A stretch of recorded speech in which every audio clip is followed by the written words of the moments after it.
गज? मात्र गज नहीं देवराजेंद्र, एक नवजात गज।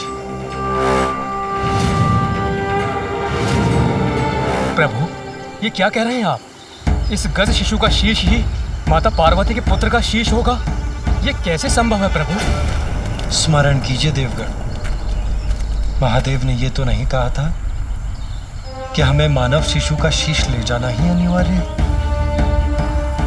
महादेव के कथन के अनुसार सर्वप्रथम जो भी नवजात शिशु दक्षिण दिशा की ओर मुख करके लेटा अथवा बैठा हो, उस शिशु का शीश लेकर जाना है हमें। और ये गज शिशु नवजात भी है और इसका मुख दक्षिण दिशा की ओर भी।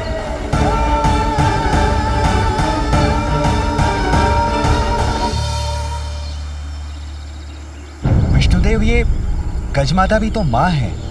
जब ये निद्रा से जागेगी और अपने पुत्र को अपने समीप नहीं पाएगी तो इस माँ की भी क्रोधाग्नि जागृत हो जाएगी और तब ये भी भयंकर उत्पात मचाकर सर्वत्र विनाश करेगी। नहीं सूर्यदेव, शिशु के जन्म पर माता उस पर अपना वात्सल्य उड़ेलती है, उसे अपने तन से स्नेहपूर्वक लगाकर उसका पोषण करती है। पल भर के लिए भी उसे अपनी आंखों से ओझल नहीं होने देती। किंतु उसके विपरीत ये गज माता अपने पुत्र से दूसरी ओर मुख करके निद्रामग्न है, अर्थात उसे अपने शिशु का ध्यान भी नहीं। उसने तन और मन दोनों से शिशु का त्याग कर दिया और ये नवजात शिशु अपनी माता के समीप होकर भी इस संसार में सर्वथा एकाकी है। इसे एक मां की आवश्यकता है।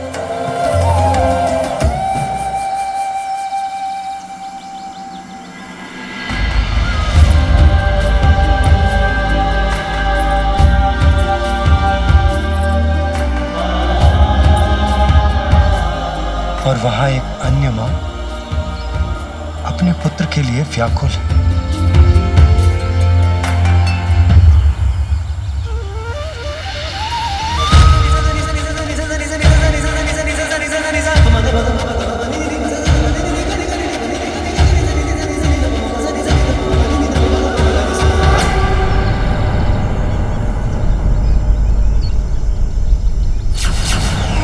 इसके प्राणांत के बाद ये गज शावक मेरे धाम में स्थान पाएगा।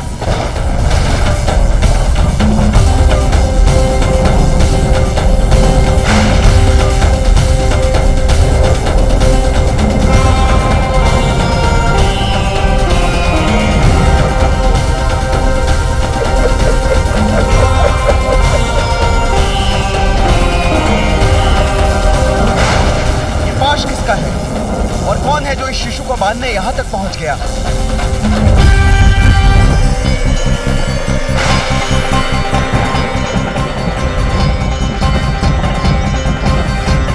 विष्णुदेव, देवराज और सभी देवगणों को मेरा प्रणाम।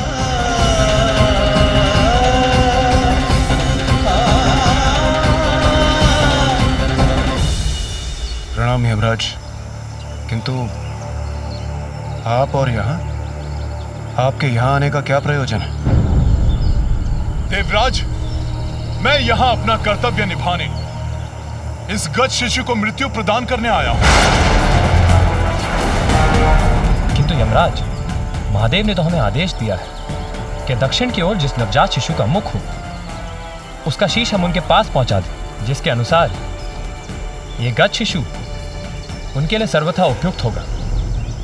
यही तो महादेव की लीला है। इस गज शिशु को मात्र 1 दिवस की अल्पायु प्राप्त है। यमराज इसे मृत्यु देकर और हम इसका शीश लेने एक साथ यहां पहुंचे। अर्थात महादेव की ये इच्छा नहीं है कि हम किसी शिशु की आयु छीनकर उनके पुत्र को शीश प्रदान करें। जब इस गज शिशु की मृत्यु होने ही वाली है, तो हमारे द्वारा इसका शीश ले जाने में कुछ भी अनुचित कहाँ है? इसे ही कहते हैं परमात्मा का न्याय।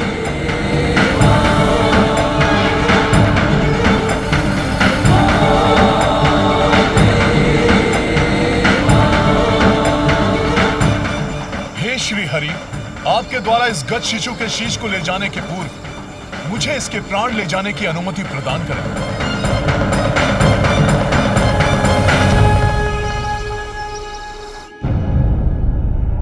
कितना समय बीत गया और मेरा पुत्र अभी भी निष्प्राण है। स्वामी,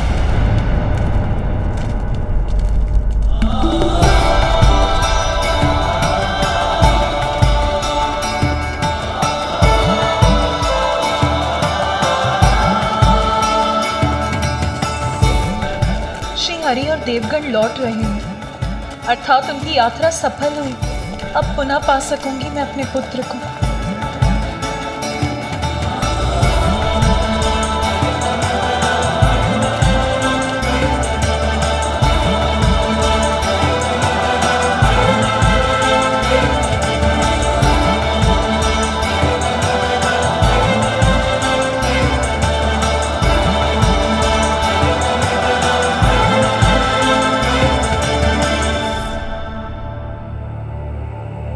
किंतु वो शीश कहाँ है जो श्री हरि और देवगण अपने साथ लाए हैं? अब तो वही शीश मेरे पुत्र का शीश होगा। आपके आदेशानुसार हम ले आए एक शीश।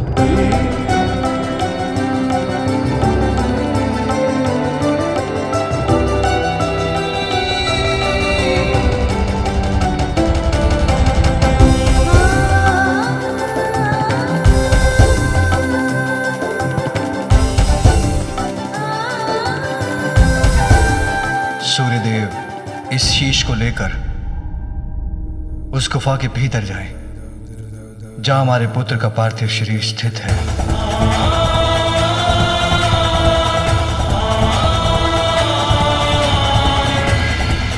जो आज्ञा प्रभु।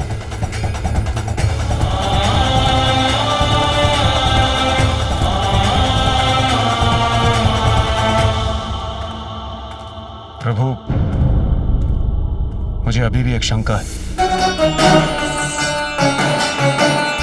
हम नवजात शिशु का शीश तो ले ही आए, किंतु उसे आपके और माता पार्वती के पुत्र के धड़ से कौन जोड़ेगा प्रभु? इंद्रदेव, देवराज होने के नाते इस प्रश्न का उत्तर तो आपको भी ज्ञात होना चाहिए। ये कार्य अश्विनी कुमार करेंगे देवराज। आपको तो ज्ञात ही है, वो अत्यंत निपुण शल्य चिकित्सक हैं। क्यों, उचित कह रहा हूं ना मैं? जी प्रभु। देवराज इंद्र को तो अवश्य ज्ञात होगा, जब अश्विनी कुमारों ने ऋषि दधंग का शीश उनके धड़ से विलग करके उसे पुनः उनकी देह से जोड़ दिया था। ऋषि दधंग को ब्रह्म विद्या का गूढ़ ज्ञान प्राप्त था कि वो वैदिक विद्या है जिससे देवता देवत्व के चरम तक पहुंच सकते हैं। देवराज इंद्र ने उनसे यही विद्या सीखने का प्रयास किया। मैं देवराज इंद्र हूँ और मैं यहाँ आपसे ब्रह्म विद्या सीखने आया हूँ, इसलिए ये विद्या मुझे सिखाने की कृपा करें। देवराज, ये विद्या तो केवल उन्हें ही सिखाई जा सकती है जो किसी भी अवस्था में इसका कोई दुरुपयोग ना करे। आप देवराज अवश्य हैं, किंतु मुझे यह विश्वास नहीं है कि ये विद्या आपको सिखाना संसार के हित में होगा। ऋषिवर, आपने देवराज इंद्र को यह विद्या सिखाने से मना किया। अगर यह विद्या मुझे प्राप्त नहीं हो सकती तो किसी और को भी नहीं दी जा सकती। ध्यान रहे, यदि आपने अपने इस मुख से अपनी यह विद्या किसी और को सिखाई तो उसका भीषण परिणाम झेलने के लिए तैयार हो जाइए। मैं आपके शीश को आपके देह से विलग कर दूंगा। किंतु ऋषि दधंग ने इस विद्या को देवराज को देने से मना कर दिया। किंतु उसके कुछ समय पश्चात ही अश्विनी कुमार ऋषि दधंगे से ब्रह्म विद्या सीखने के लिए पहुंचे। ऋषिवर, प्रणाम ऋषिवर। ऋषिवर, हम अश्विनी कुमार आपसे ब्रह्म विद्या सीखने के लिए आए हैं। इस विद्या का ज्ञान हमें हमारे कार्य में और कुशल बना देगा। यदि आपने अपने इस मुख से अपनी यह विद्या किसी और को सिखाई तो उसका भीषण परिणाम झेलने के लिए तैयार हो जाइए। मैं आपके शीश को आपके देह से विलग कर दूंगा। देवराज की चेतावनी को मुझे इन्हें संकेत द्वारा ही बताना होगा। आप किसी भी प्रकार की चिंता ना करें। हम शल्य चिकित्सा में इतने निपुण हैं कि शरीर से विलग कोई भी अंग को जोड़ने का सामर्थ्य रखते हैं। इस प्रकार ऋषिवर अपने मुख से अश्विनी कुमारों को ब्रह्म विद्या का ज्ञान नहीं देंगे, और यदि देवराज इंद्र कुपित होकर उनका शीश विलग करते भी हैं तो वो मात्र। किंतु देवराज इंद्र को इसकी सूचना प्राप्त हो गई और वो इससे अत्यंत कुपित हो उठे कि उनकी चेतावनी के बाद भी ऋषि दधंगे ने अश्विनी कुमारों को ब्रह्म विद्या सिखाने का साहस किया।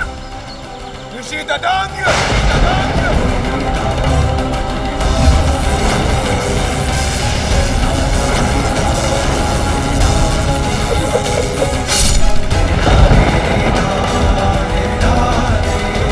इसके उपरांत दोनों अश्विनी कुमारों ने ऋषि दधंगे के शीश को उनके शरीर पर पुनः स्थापित कर संजीवनी विद्या से उन्हें पुनर्जीवित कर दिया। आप दोनों का कल्याण हो। आप दोनों ने मात्र मेरे जीवन की रक्षा नहीं की, अपितु मेरे धर्म को भंग होने से भी रक्षित किया है। एक गुरु होने के कारण आप दोनों जैसे योग्य शिष्यों को धर्म का ज्ञान देना मेरा धर्म था। यदि देवराज इंद्र के भय से मैं आपको ये ज्ञान दिए बिना लौटा देता, मेरे गुरु होने का धर्म खंडित होता। शल्य चिकित्सा में पारंगत और संजीवनी विद्या के ज्ञाता भी हैं अश्विनी कुमार, इसलिए बालक के शीश को उसके धड़ से जोड़ने के लिए उनका बुलाया जाना स्वाभाविक है और उपयुक्त भी।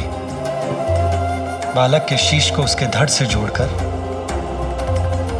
वो उसे प्राण दान देने में समर्थ है।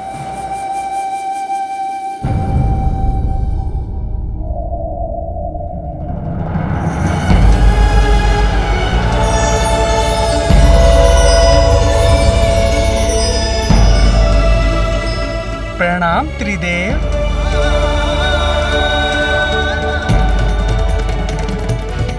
प्रणाम देवतागण।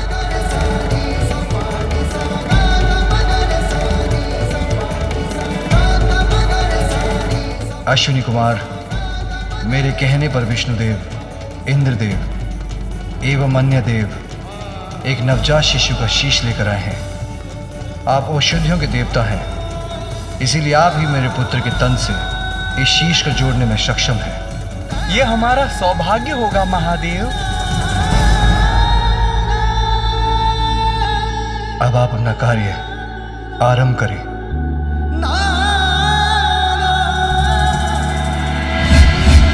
देवगण,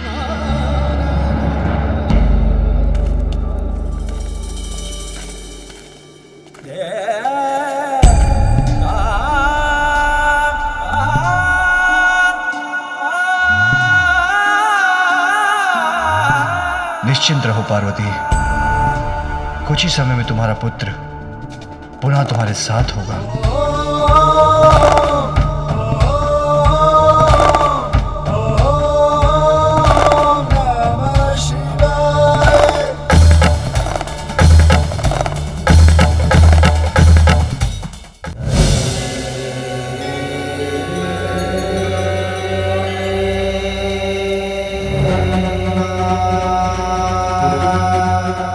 महादेव, हम शीश को तो बालक के शरीर से जोड़ देंगे, किंतु इनकी मृत्यु आपके त्रिशूल के प्रहार से हुई थी, इसलिए हम इन्हें जीवन प्रदान नहीं कर सकेंगे। इन्हें प्राण देकर पुनर्जीवित तो आप ही कर सकते हैं प्रभु।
हमने अपना कार्य कर दिया प्रभु। अब मैं बहुत विचलित हो रही हूं। मैं अपनी दिव्य दृष्टि से भीतर देख सकती हूं, किंतु स्वयं देखने पर मैं अत्यंत व्याकुल ना हो जाऊं। देवी सरस्वती, क्या आप मुझे देखकर बता सकती हैं कि वहां क्या हो रहा है?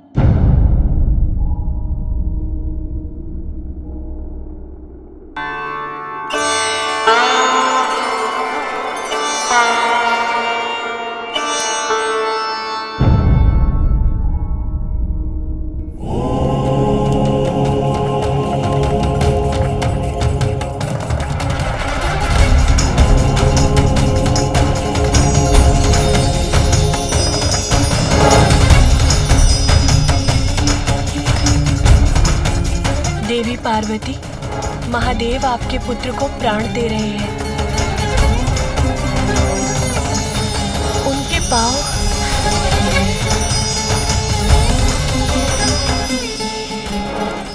और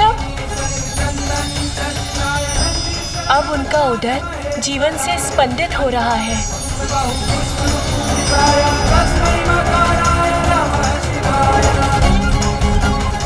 और अब क्या हो रहा है वहाँ?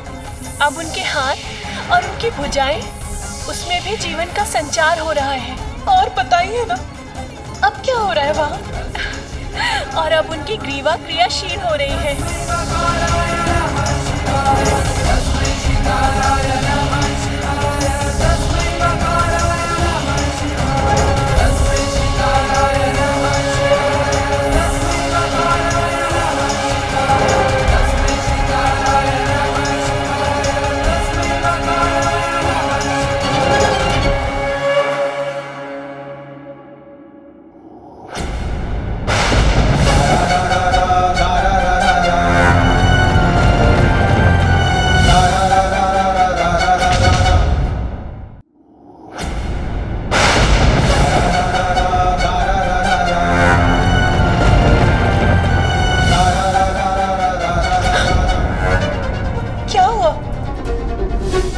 आपने अपनी दिव्य दृष्टि क्यों हटा ली?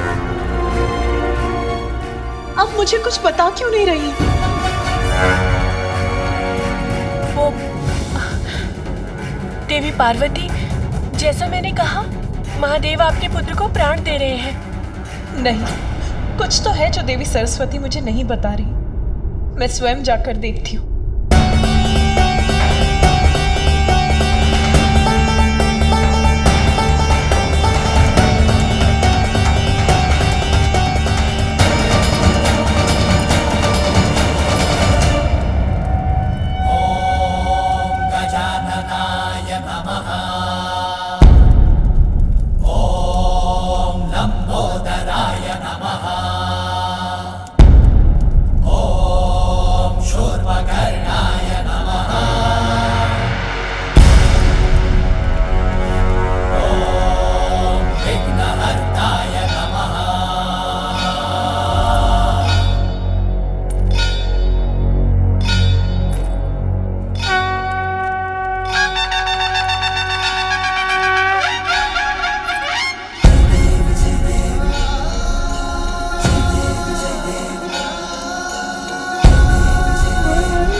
हमें आज्ञा दीजिए प्रभु।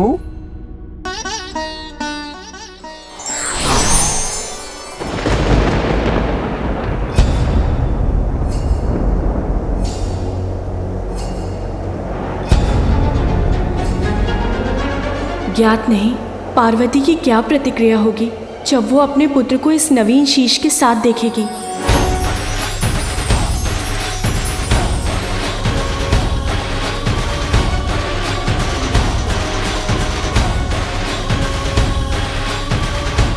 पार्वती नंदन के पुनः जीवन ने अंततः हम देवताओं को माता के कोप से रक्षित कर दिया। मेरे पुत्र को इस बार मैं स्वयं से दूर नहीं जाने दूंगी। स्वामी स्वामी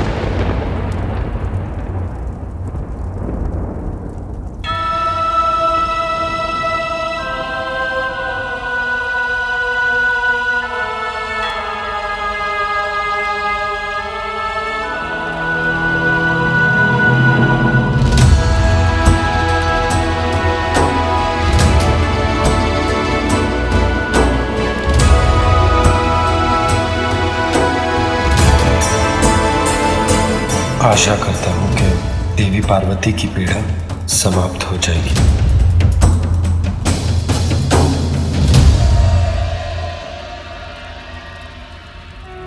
माँ ओम नमस्ते गणपते त्वमेव प्रत्यक्षं तत्त्वमसि त्वमेव केवलं कर्तासि त्वमेव केवलं धर्तासि त्वमेव केवलं हर्तासि त्वमेव सर्वं कल्विन्दं ब्रह्मासि।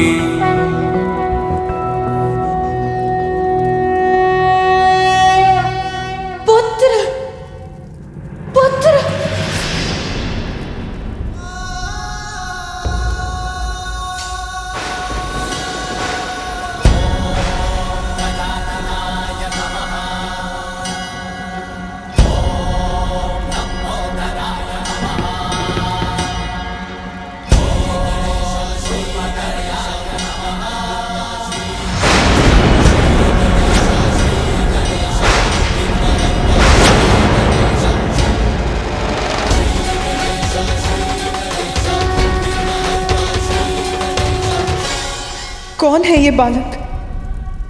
माँ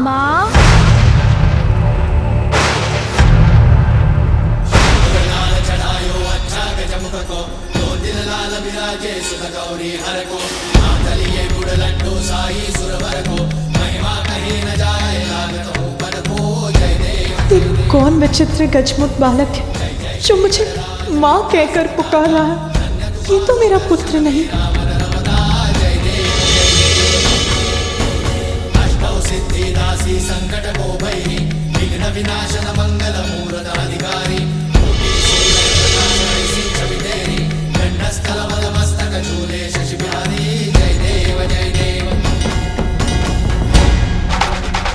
मेरे पुत्र का सुंदर मुखड़ा तो मेरे हृदय में बसा है, जिसे मैंने ही अपनी कल्पना से बनाया। फिर ये बालक कौन है?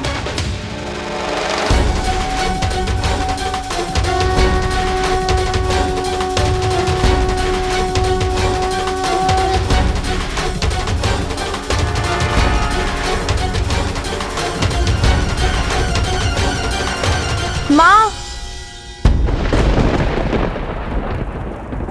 जिसकी आशंका थी वही हुआ। माता अपने पुत्र को इस रूप में स्वीकार नहीं कर पा रही हैं।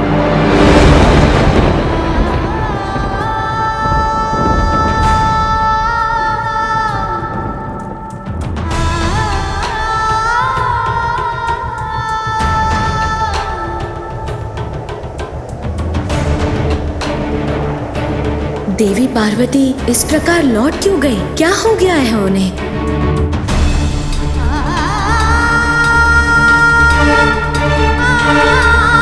माँ, मैं आपकी सेवा करने, आपको सुख देने आया हूँ।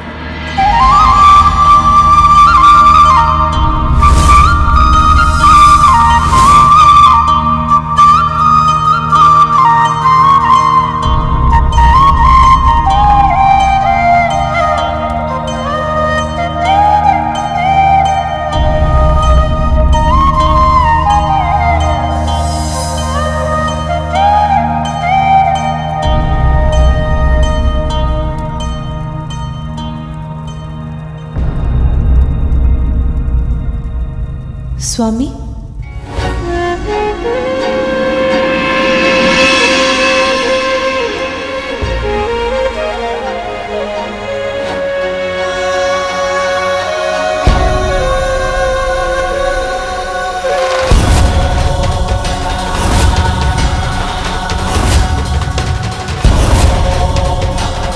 गजमुख, पार्वती पुत्र का नवीन शीश तो गजमुख है।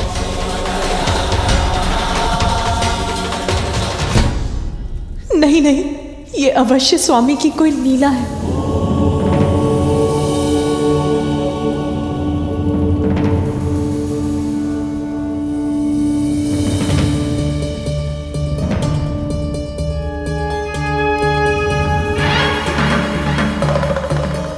देवी पार्वती अपने पुत्र की पुरानी छवि के मोहवश अपने ही पुत्र को इस नवीन रूप में स्वीकार नहीं कर पा रही है, किंतु अपनी मां के मुंह फेरने से इसके कोमल हृदय को आहत होने से बचाना होगा। पुत्र, तुम कुशल तो हो ना?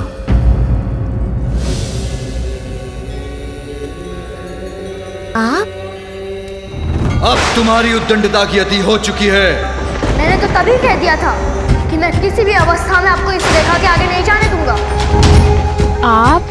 आपको तो मैंने भीतर जाने से रोकने के लिए आपसे युद्ध किया था ना? माँ का आदेश था कोई भीतर नहीं जाना चाहिए और मैंने उन्हें वचन दिया था। मैं स्नान करने जा रही हूँ, स्मरण रहे किसी को भी भीतर मत आने देना। मैं वचन देता हूँ माँ, किसी को भी भीतर आने नहीं दूंगा।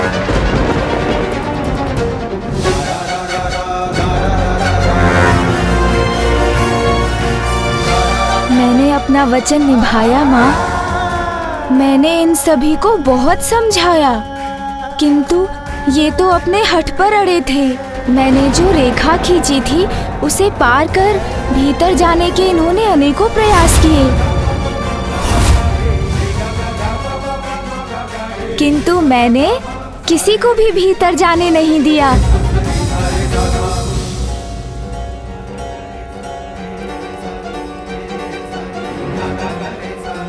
जब आपने मुझे कहा था कोई भीतर नहीं आना चाहिए, तो फिर कैसे जाने देता मैं इन्हें?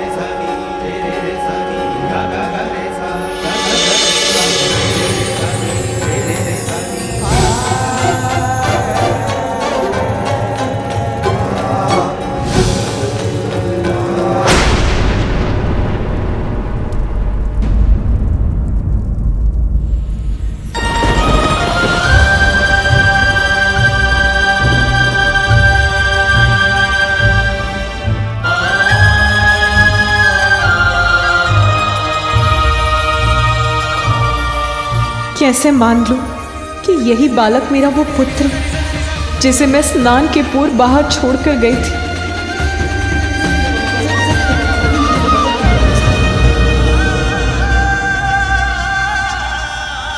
पुत्र, तुम जिनसे युद्ध कर रहे थे वो सभी तुम्हारे अपने ही थे, किंतु अहंकारवश तुम किसी को पहचान ही नहीं सके। मुझे देखकर मेरा उपहास कर रहे थे, किंतु तुम मेरा वास्तविक परिचय नहीं पा सके, नहीं देख सके इस जगत के रोम रोम में व्याप्त हूं मैं। तुम्हारा पिता हूँ, तुम्हारा पिता हूँ, तुम्हारा पिता हूँ, तुम्हारा पिता हूँ, पिता हूँ।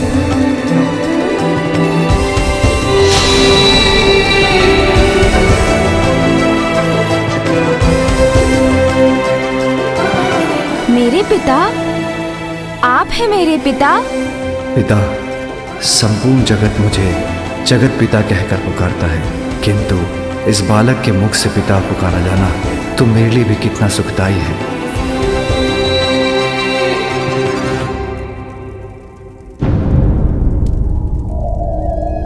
प्रणाम पिताश्री। आयुष्मान भव।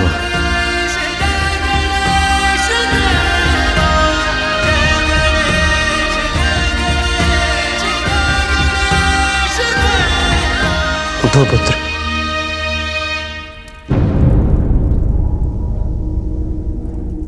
आप ही मेरे पिता हैं कि आपने मुझे तब क्यों नहीं बताया पिताश्री? पुत्र, तुमने मुझे कुछ कहने का अवसर दिया ही कहा। अपनी माँ के प्रति तुम्हारी भक्ति देखकर मैं बहुत प्रसन्न हूँ, किंतु मैं तुम्हारी माँ का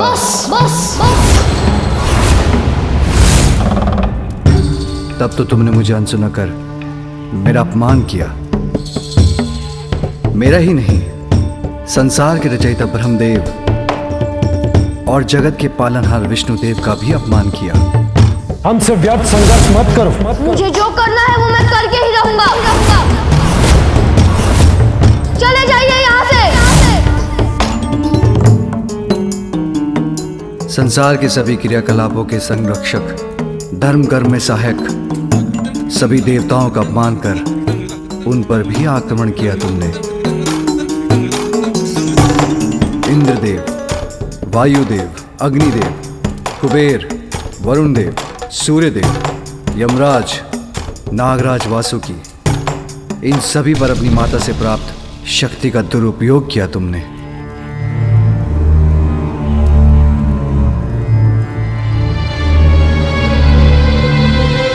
तुम्हारे अहंकार के कारण,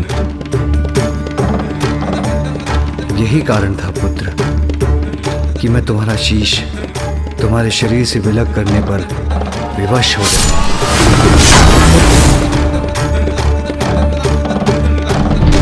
और अब तुम्हें एक नवीन शीश प्राप्त हुआ है। नवीन शीश? अर्थात मेरे अहंकार के कारण मैंने सभी को कठिनाई में डाल दिया और पिताश्री को मुझे एक नवीन शीश देना पड़ा।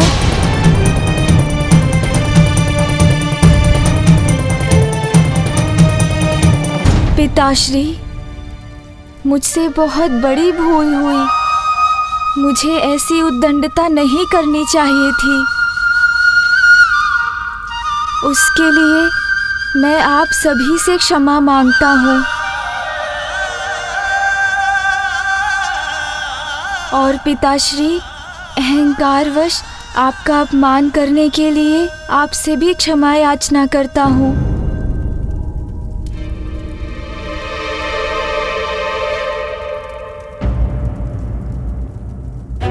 तो क्या इसलिए माँ मुझसे इतनी कुपित है? माँ की दी हुई शक्ति से पिताश्री के मान को ठेस पहुंचाने की उद्दंडता जो कर बैठा। किंतु माँ देखिए ना, अब तो मैं उद्दंड भी नहीं रहा। अपना अहंकार भी त्याग दिया मैंने और जो भूल मैंने की उसके लिए सभी से क्षमा याचना भी कर ली। अब आप भी मुझे क्षमा।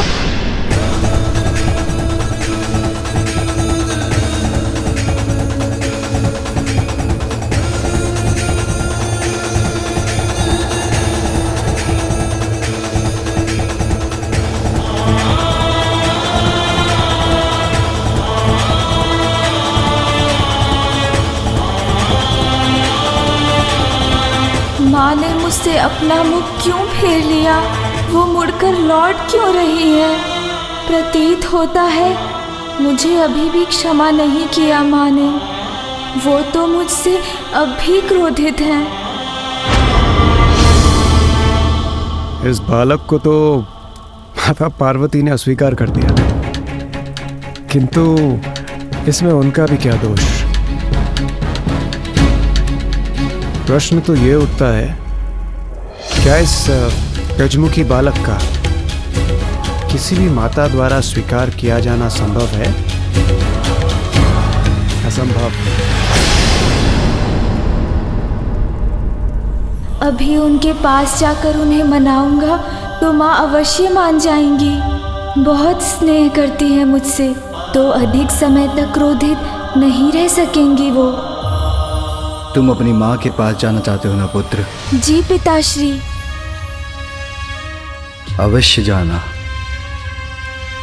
किंतु उसके पूर्व एक बार अपने नवीन शीश के दर्शन तो कर लो। पिताश्री उचित कहते हैं, मुझे अपने नवीन शीश को तो देख ही लेना चाहिए। आओ पुत्र।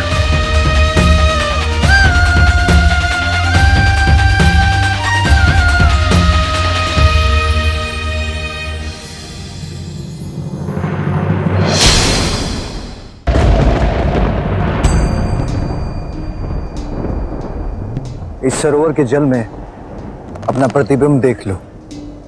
आगे बढ़ो।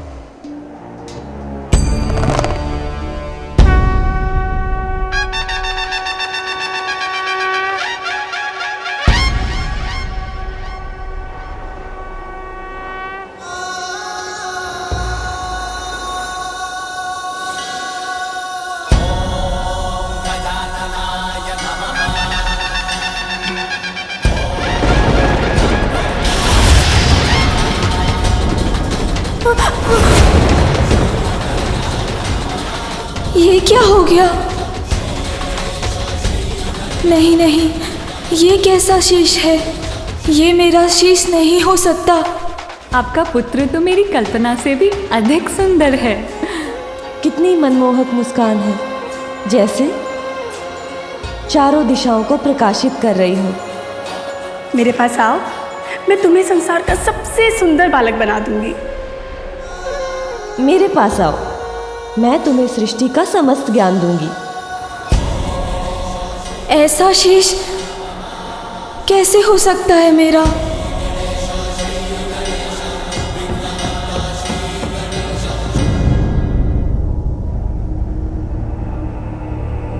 मेरा ये मुख पृष्ठ, मेरे ये बड़े बड़े कान और ये सूंड तो गज धारण करते हैं ना पिताश्री।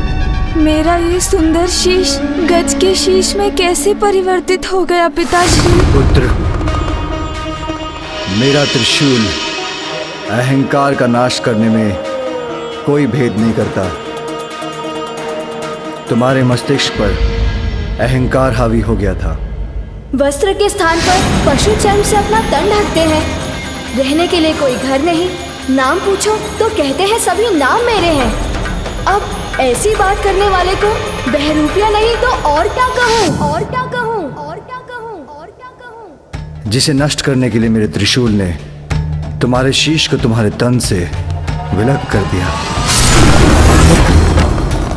और जिसे मेरा त्रिशूल भस्म कर दे उसे पुनः नहीं जोड़ा जा सकता। किंतु तुम्हारी माँ ने तुम्हें पाने के लिए इतना त्याग किया था। इतनी कठोर तपस्या के बाद विष्णुदेव से वरदान प्राप्त कर तुम्हें जीवन दिया था। विष्णुदेव के वरदान की मर्यादा के लिए तुम्हारी मां की पुत्र प्राप्ति की प्रबल इच्छा को साकार बनाने के लिए और भविष्य में तुम्हारे द्वारा होने वाले जगत कल्याण के लिए तुम्हें दूसरा शीश देकर पुनर्जीवित तो करना ही था पुत्र।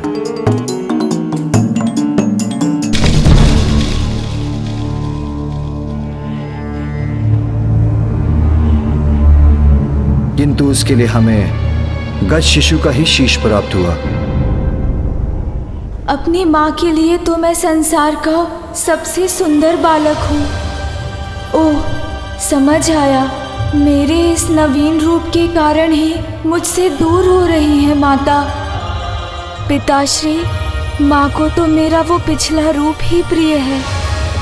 अब मैं उनका सुंदर पुत्र नहीं रहा, इसीलिए वो मुझसे बात किए बिना, मेरा अभिवादन भी स्वीकार किए बिना मुझे देखे बिना, कुछ कहे बिना ही लौट गई। नहीं पुत्र, माता के हृदय में संतान के प्रति आघात स्नेह रहता है पुत्र। तुम्हारी माता भी अपने पुत्र से अपार प्रेम करती है और तुम्हारे शीश में परिवर्तन होने के बाद भी तुम उनके वही पुत्र हो। विश्वास रखो, समय के साथ वो तुमसे पूर्व की अपेक्षा कहीं अधिक स्नेह करेंगी। वो तुम पर अपना संपूर्ण वात्सल्य उड़ेलेगी। अनंत काल तक तुम्हारा ये नवीन मुखी सदा के लिए उनके हृदय में वास करने वाला है पुत्र। और तुम भी अपने शीश के विषय में विचार करोगे तो तुम्हें ज्ञात हो जाएगा कि ये हर प्रकार से तुम्हारे पूर्व के शीश से कहीं उत्तम है।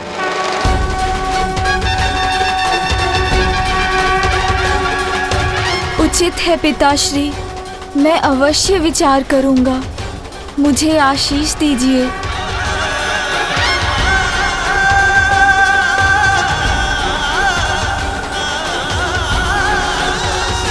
प्रणाम पिताश्री। आयुष्मान भव। पिताश्री, यदि आपकी अनुमति हो तो मैं अब जाकर माँ से मिल लूं? अवश्य। जीवन समर्पित है तुझको माता, सांस सांस अर्पित है। अब मुझे अपनी माता को मनाना ही होगा।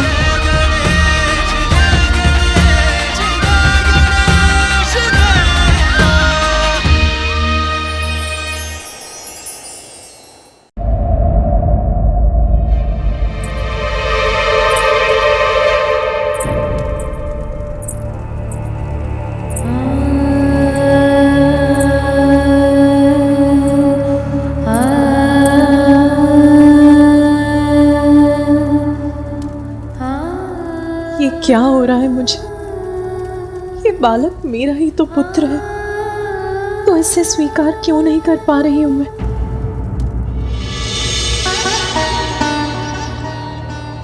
मैं चिंतित हूं महादेव। देवी पार्वती ने अभी तक अपने पुत्र को नहीं अपनाया है।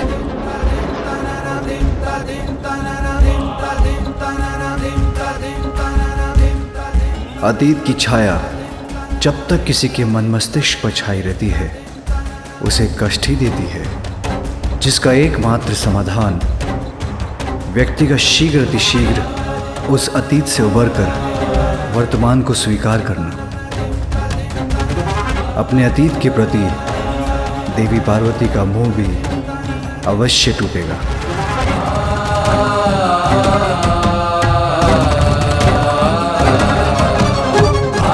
जब उनका वर्तमान इसके लिए उन्हें विवश कर देगा।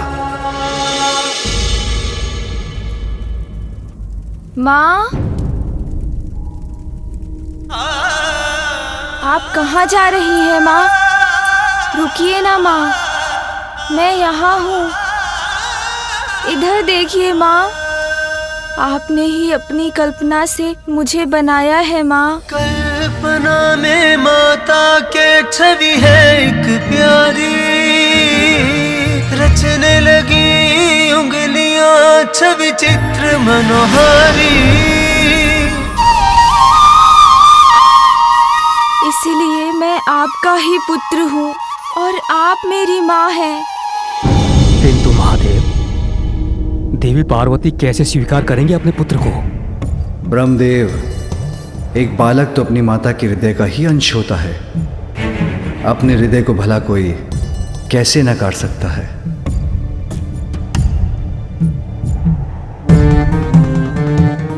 अभी अतीत के प्रभाव से भ्रमित हैं देवी पार्वती, किंतु एक बार ये भ्रम के मेघ छटेंगे तो उन्हें वर्तमान स्पष्ट रूप से दिखाई देगा।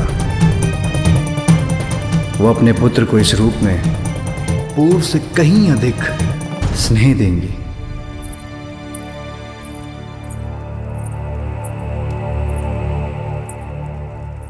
माँ, मैं इधर हूँ।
माँ, मैं तुम्हें नहीं पहचानती। तुम मेरे पुत्र नहीं।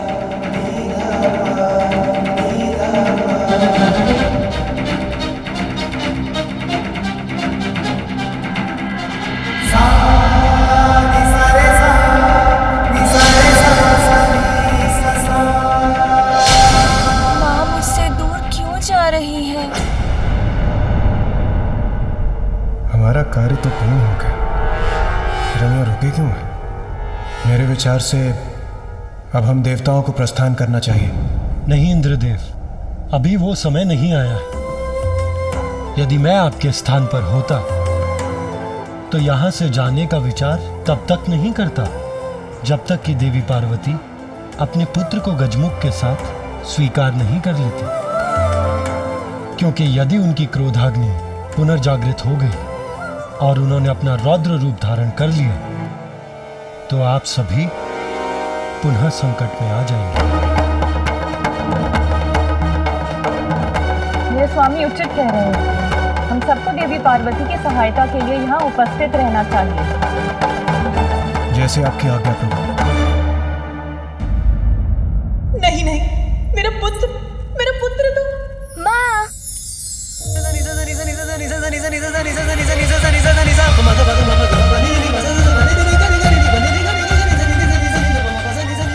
आइए ना, आइए ना माँ, शीघ्र आइए ना माँ।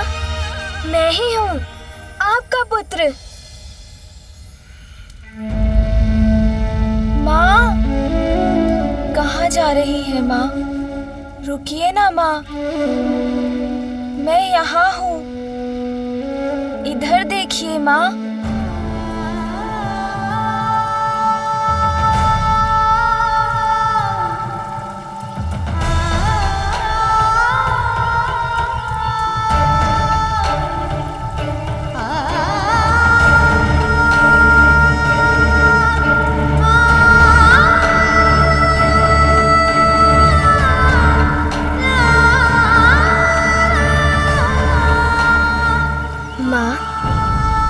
मुझे आप एक लोरी सुनाकर सुला दो ना।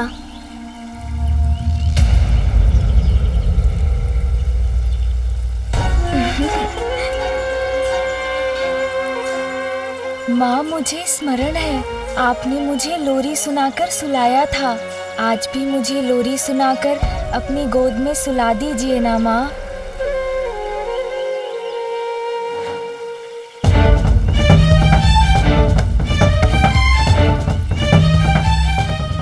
नहीं नहीं, मेरा पुत्र तो माँ।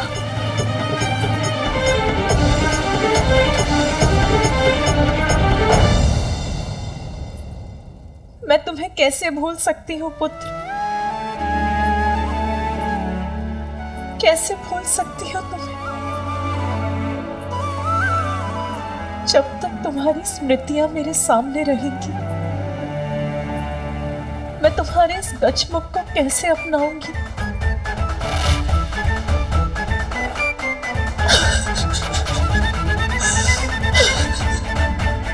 मेरे अनुसार नेत्र पिता के हैं, किंतु इनकी सौम्य और मन भावन मुस्कान आपकी है देवी पार्वती।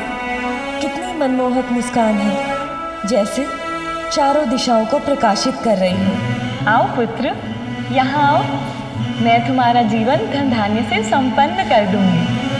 इतनी प्रशंसा मत कीजिए इनकी। इतनी प्रशंसा से कहीं किसी की कुदृष्टि ना लग जाए। पुत्र,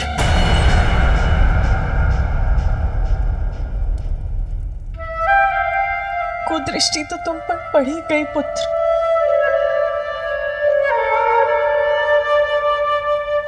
माँ,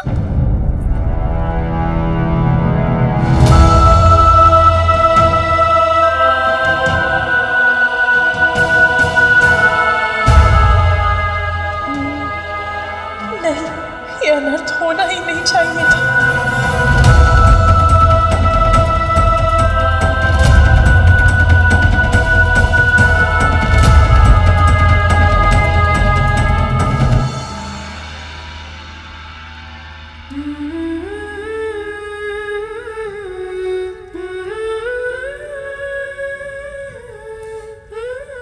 मैं मन से प्रयास कर भी रही हूँ, फिर भी उस बालक में मुझे अपना पुत्र दिखाई नहीं दे रहा। उसके प्रति मेरा स्नेह, मेरा वात्सल्य उमड़ ही नहीं रहा। मेरे पुत्र के साथ मेरी स्मृतियां रह रह कर उमड़ आती हैं। उसका स्मरण कराकर मेरे हृदय को दुखी करती है। जहां देखती हूं उसी का मुख दिखाई देता है। मैं जहां जाती हूं उसी का स्वर सुनाई देता है। मेरा पुत्र जो मेरे मुख पर मुस्कुराहट बिखेर गया, जो मेरे लिए मोती लेकर आया, जो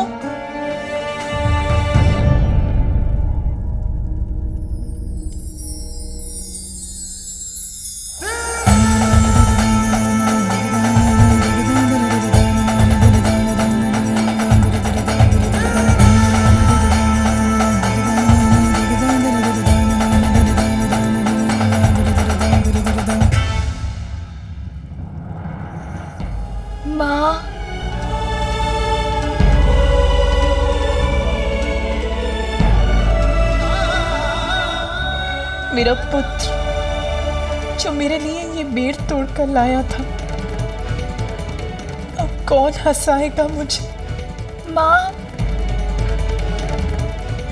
कौन बेर तोड़कर लाएगा मेरे लिए? किंतु माँ, मैं तो आपका वही पुत्र हूँ, फिर आप दुखी क्यों हो रही हैं माँ? मैं तो अभी भी आपके मुख पर मुस्कुराहट ला सकता हूँ। मैं वो सब कर सकता हूँ माँ जो मैंने पूर्व में किया था। मैं अभी माँ के लिए पुनः बेर ले आता हूँ और उन्हें प्रसन्न करता हूँ।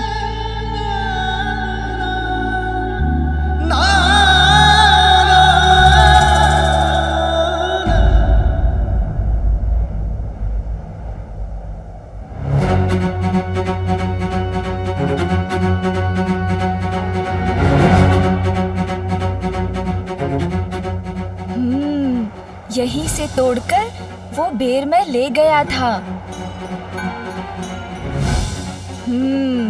ये बेर तो मैं तोड़कर ही रहूंगा। माँ पुनः प्रसन्न हो जाएंगी।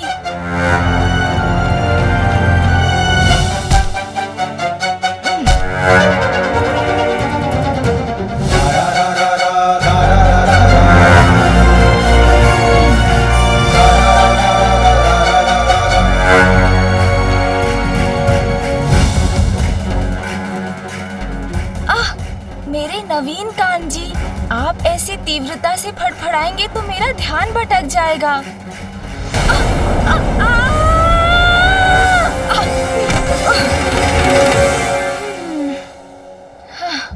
देखा ना कान जी, कैसे धड़ से गिर गए हम। किंतु कुछ भी हो जाए, असफल नहीं होऊंगा। माँ को मनाने के लिए बेर तो अवश्य तोड़कर ले जाऊंगा।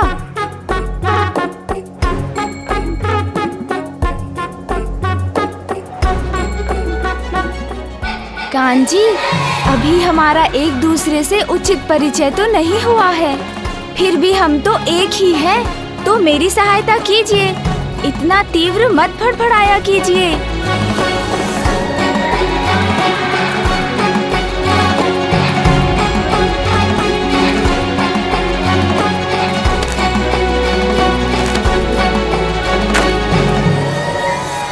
पार्वती का दुख कैसे बांटूं, कुछ समझ में ही नहीं आ रहा है। जो दुख का पहाड़ पार्वती पर टूटा है, उसे संभालने के लिए हमें तभी उसके साथ रहना चाहिए था। सच कह रही हूँ विजया।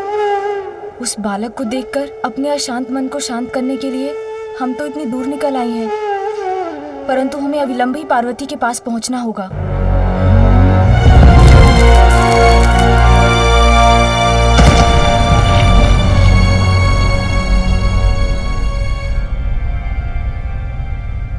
ये कंकड़ ये कंकड़ कहाँ से गिर रहे हैं?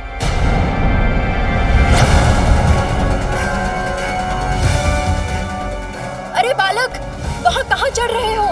क्या करने का प्रयास कर रहे हो तुम? अरे बालक, नीचे आओ, चोट लग जाएगी।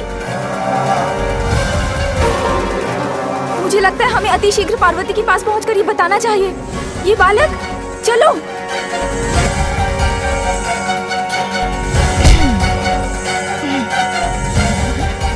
वहाँ तक तो मैं पहुँच कर ही रहूँगा। बेर तोड़कर ले जाऊँगा तो माँ पुनः मुझसे प्रसन्न हो जाएंगी।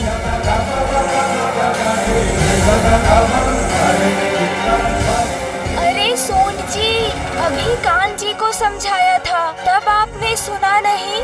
आप सभी नवीन अंगों को एक एक करके समझाना पड़ेगा मुझे। इतना महत्वपूर्ण कार्य है, उसमें मुझे रोकिए मत, सहायता कीजिए मेरी।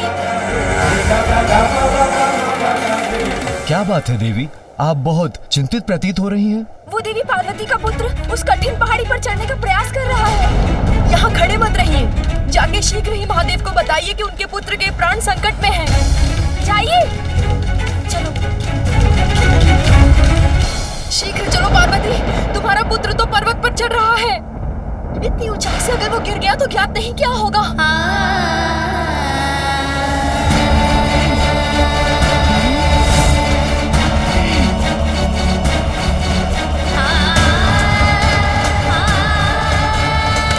बस अब तो मैं वहां पहुंचने ही वाला हूँ।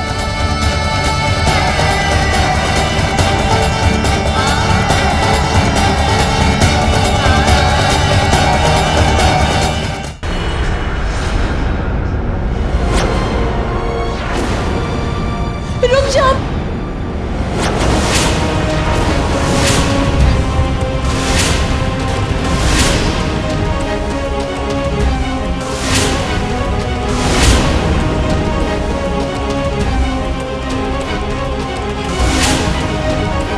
तुम वहां ऊपर क्या कर रहे हो? नीचे उतरो। गिर गए तो? कहीं पैर फिसल गया तो? पुत्र!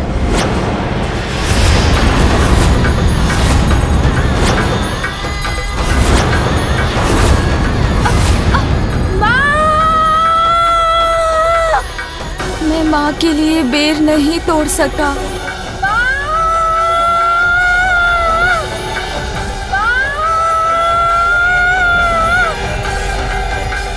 पार्वती,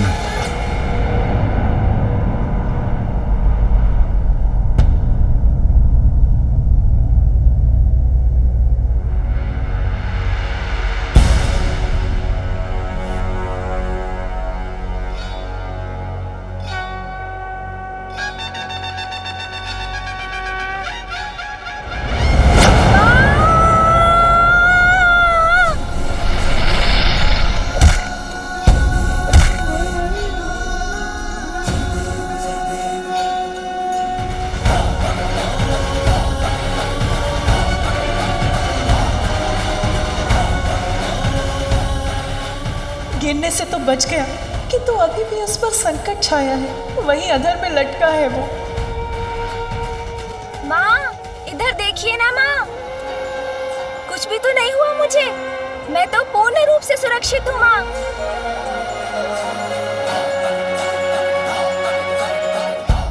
आप तनिक भी चिंता मत कीजिए, मुझे कुछ नहीं होगा।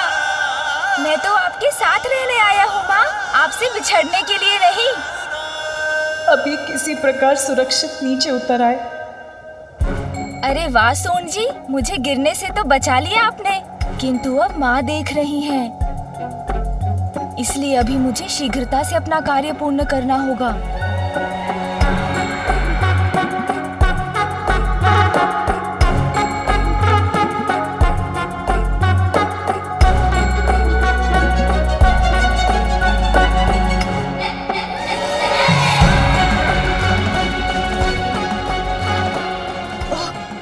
संतुलन बिगड़ा तो संकट में पड़ जाऊंगा। यहाँ तो एकाग्र होकर संतुलन बनाकर चलना होगा।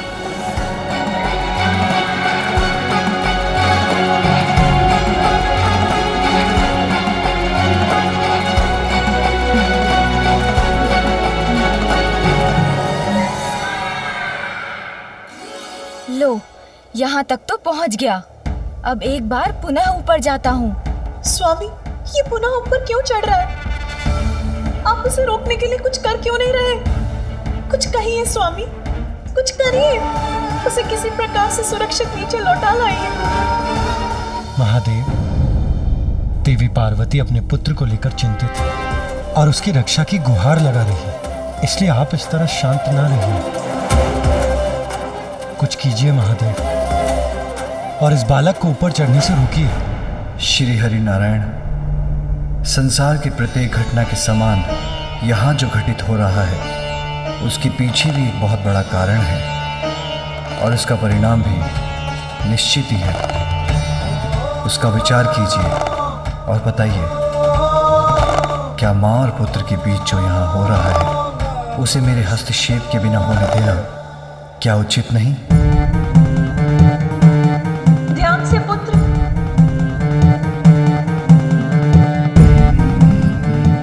उचित है महादेव, उचित है। माता को अतीत के मोह से बाहर निकालकर वर्तमान का सामना कराने के लिए यदि कोई समर्थ है तो वो है ये बालक। इसलिए आप जो कर रहे हैं वो उपयुक्त है।